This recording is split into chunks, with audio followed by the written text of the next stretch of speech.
மரபு வழிபாட்டில் பூஜை அறையில் எந்தெந்த தெய்வத்தை வைத்து வழிபடலாம்? வணக்கம். ஆதி குலதெய்வம்.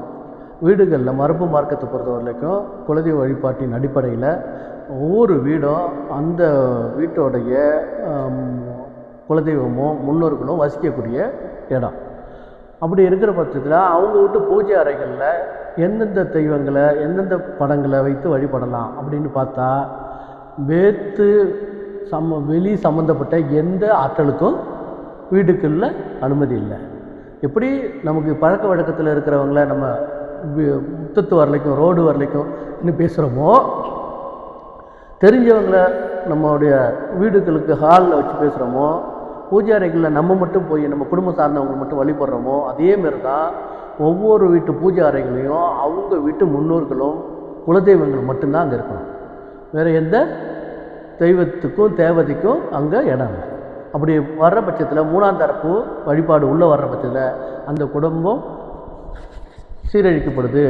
இல்லை அந்த தெய்வத்துக்கு அவங்க வீட்டு குலதெய்வத்துக்கு மரியாதை கொடுக்கப்படலை.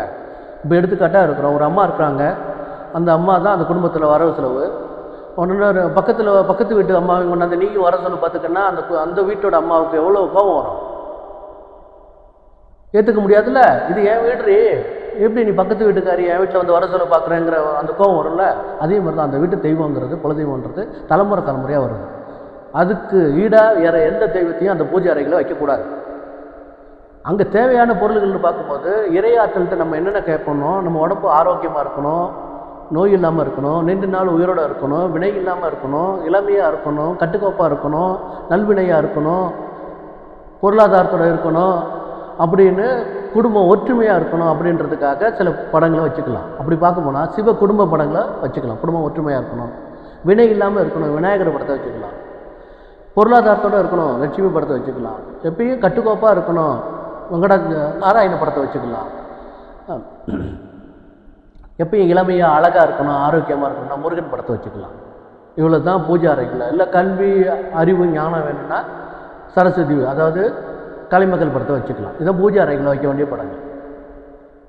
இப்போ இது தாழ்ந்து வேறு வைக்கும்போது வேறு, ஏன்னா இதோட நிலைப்பாடுன்னா இது அதிதேவதைகள்னு சொல்லுவோம். ஜாதகம் பார்க்குறவங்களுக்கு நல்லாவே தெரியும், இது அதிதேவதைகள் அப்படின்னு சொல்லக்கூடிய இந்த படங்கள். இது தேவை, ஒரு மனுஷனுக்கு தேவை. இது அந்த அம்மா அந்த வீட்டு காமாட்சி அம்மன்னா அந்த அம்மாகிட்ட கேட்கறதுக்காக அந்த அம்மனை சுற்றி இதெல்லாம் வச்சுக்கலாம். அந்த வீட்டில் மாரியம்மன் குலதெய்வம்னா அந்த அம்மனை சுற்றி இதெல்லாம் வச்சு வேண்டி கேட்கலாம். இதெல்லாம் மந்திரங்களாக சொன்ன ஒரு காலகட்டத்தில், ஃபோட்டோக்கள் இல்லாத காலகட்டத்தில் மந்திரங்களாக சொன்ன விஷயம். ஸோ அதை மட்டும்தான் வச்சுக்கணும். மற்றதை வச்சுக்கும் போது அந்த வீட்டுக்கு எதிரான நிலைப்பாட்டை அது உருவாக்கும். நன்றி, வணக்கம். தொடர்ந்து பேசுவோம்.